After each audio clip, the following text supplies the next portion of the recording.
नमस्कार मेरे प्रिय छात्र छात्राओं। आज हम प्री बोर्ड कक्षा 12 रसायन शास्त्र का पेपर ऑब्जेक्टिव सॉल्व कराएंगे। देखिए, बहुत ही सरल प्रश्न है। बाकी निर्देश तो मैं कई बार निर्देश पर चर्चा कर चुका हूँ। आज सिर्फ हम वस्तुनिष्ठ प्रश्नों के बारे में बात करेंगे। तो पहला प्रश्न है, सही विकल्प चुनकर लिखिए। शुष्क बर्फ या ठोस CO2 है। तो देखिए, यहाँ पे आयनिक नहीं होगा, सहसंयोजी भी नहीं है, ये धात्विक लिखा नहीं, तो इसका सही आंसर हो जाएगा आणविक क्रिस्टल। नंबर दूसरा, बहुत जल्दी मैं वीडियो बना रहा हूँ, आप लोग देखिएगा ध्यान से।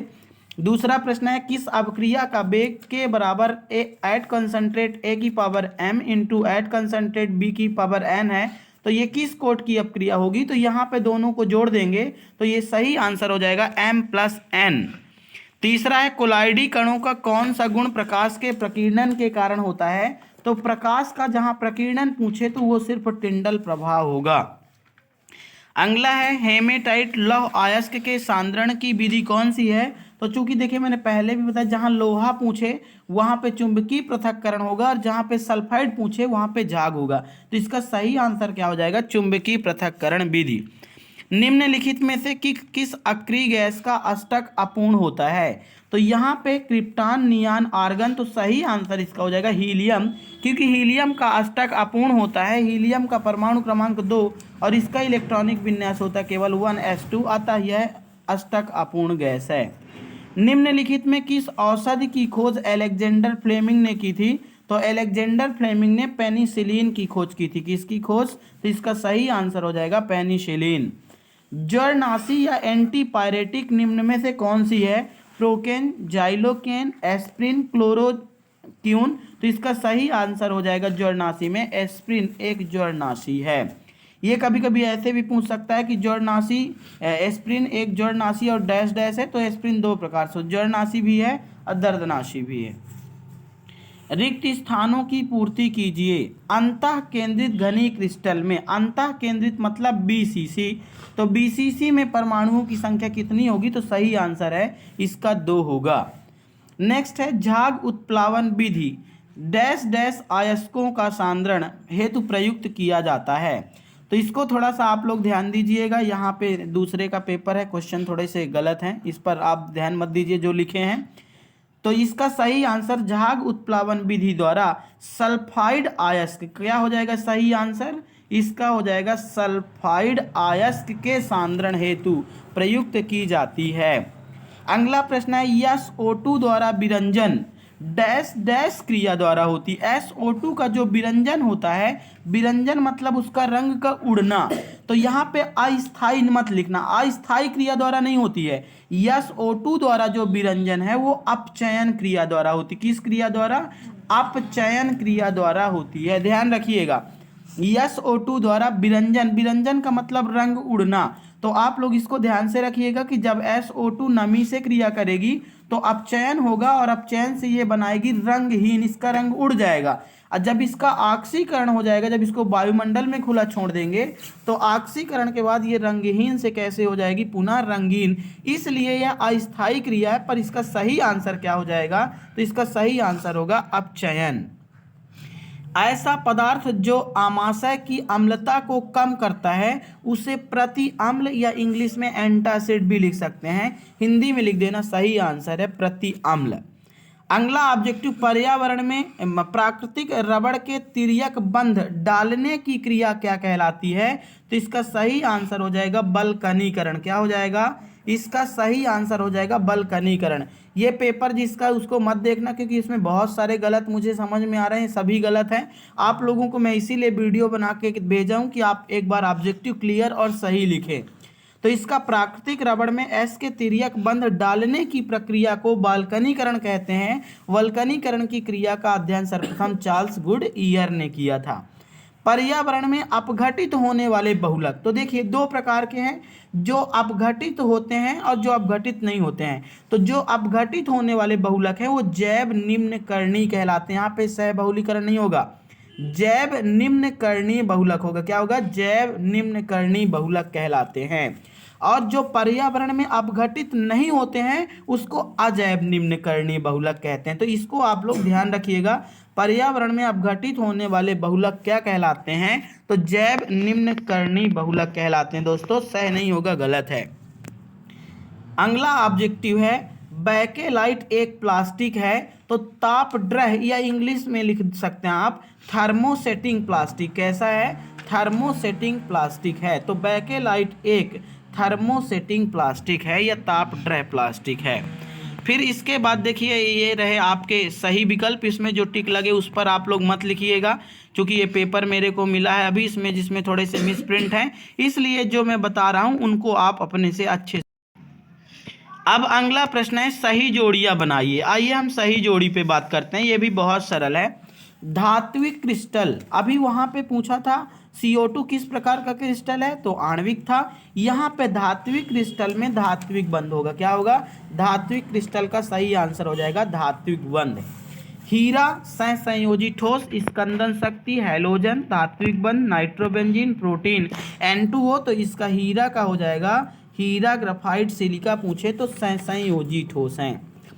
स्वर्ण संख्या, तो यहाँ पे स्वर्ण संख्या जो है, देखिए ये भी प्रश्न थोड़ा सा मिसप्रिंट, ये आप मत देखिए, जो ऑब्जेक्टिव यहाँ पे है बल्कि मैं इनको मिटा दूं तो ठीक रहेगा, नहीं आप लोग सोचेंगे कि ये क्या सही है, रिड्यूस होगी या हट गए यहाँ से।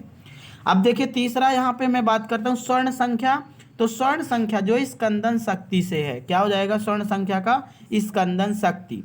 फिर इसके बाद आएगा समूह 17, तो आपको पता है कि समूह 15 के तत्वों को हम लोग निकोजेंस बोलते हैं, 16 को कैल्कोजेंस बोलते हैं, तो 17 को क्या बोलेंगे? हैलोजन नहीं बोलेंगे। तो समूह 17 का सही आंसर हो जाएगा क्या? 17 का हो जाएगा C, हैलोजन। हीमोग्लोबिन एक प्रोटीन है, तो इसका सही आंसर ये देखिए यहीं पे दिया ही है प्रोटीन, तो कोई दिक्कत ही नहीं है। हीमोग्लोबिन का सही आंसर हो जाएगा प्रोटीन। हंसाने वाली गैस कौन सी? अब आपके पास दो ऑप्शन बचते हैं, हंसाने वाली गैस है और दूसरी आपकी नाइट्रोबेंजीन है। तो देखिए हंसाने वाली गैस को अपन लोग क्या बोलते हैं? Nitrous oxide. क्या बोलते हैं? नाइट्रस। अरे हंस, इसको ऐसे भी याद कर लेना तुम लोग, नाइट्रस, अरे हंस, नाइट्रस ऑक्साइड है ना। तो कौन सी ऑक्साइड? Nitrous oxide. तो इसका सही हो जाएगा हंसाने वाली गैस का नाइट्रस ऑक्साइड N2O।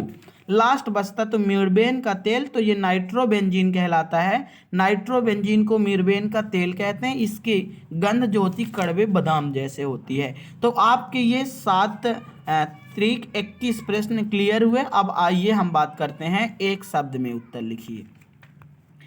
यहाँ भी प्रश्न लिखे हुए हैं, इस पर आप लोग ध्यान नहीं दीजिएगा।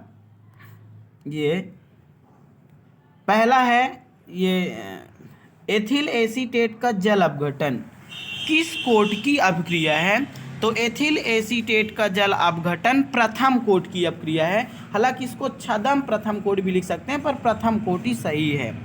तो यहाँ पे सही आंसर जो है वो सही लिखा हुआ है, इसका सही आंसर हो जाएगा प्रथम कोटि की अपक्रिया है। एथिल एसीटेट का जल अपघटन किस कोट की अपक्रिया है? तो प्रथम कोटि की अपक्रिया है। लूनर कास्टिक किसे कहते हैं?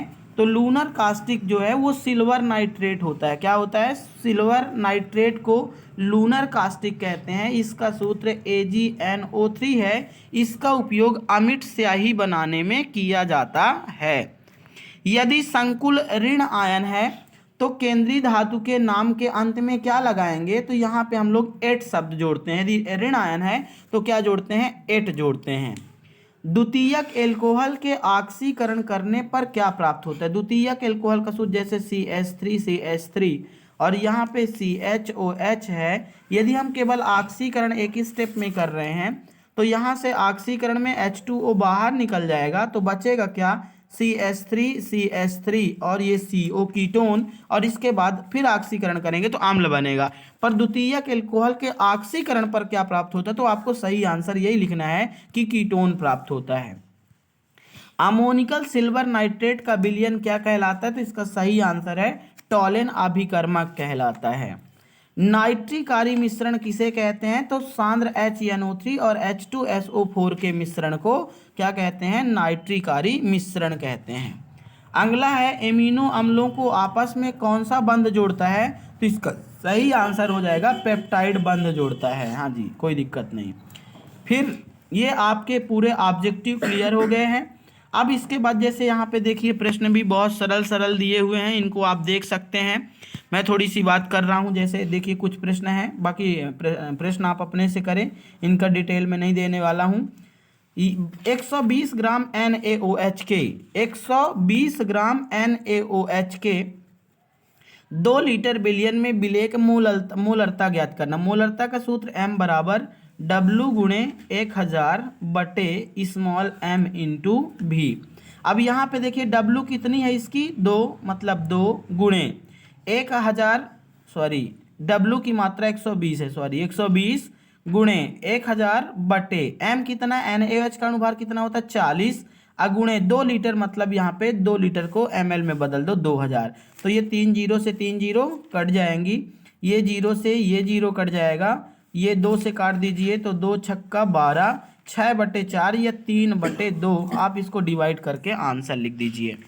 मोलरता अथवा परिभाषा नहीं लिखी है, न्यूमेरिकली करिए, क्योंकि इसमें सटीक यदि सही है तो पूरे नंबर मिलेंगे। इसमें द्रव स्नेही कोलाइड एवं द्रव विरोधी कोलाइड में 2 अंतर लिख देना। क्लोरीन द्वारा फूलों का विरंजन अस्थायी जबकि SO2 द्वारा अस्थायी, यही प्रश्न फिर से इसमें पूछ दिया।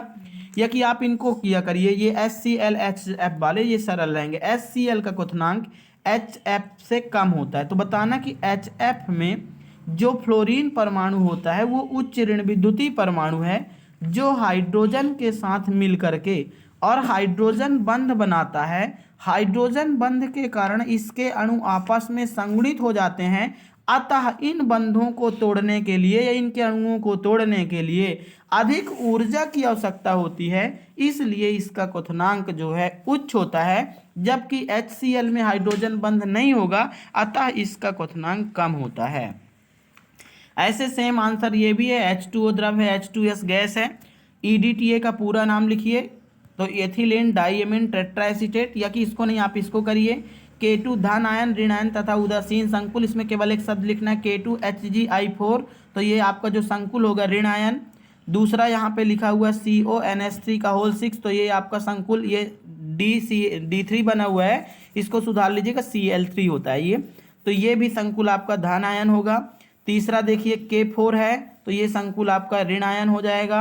NiCO का होल 4 है, तो ये संकुल आपका उदासीन होगा, ना धन होगा और ना ही ऋण होगा, ये भी संकुल आपका उदासीन होगा। और लास्ट प्रश्न जो है उसमें संकुल आपका धन आयन। तो ये बहुत सरल प्रश्न था, तो अपन इसी को ही कर लेते हैं।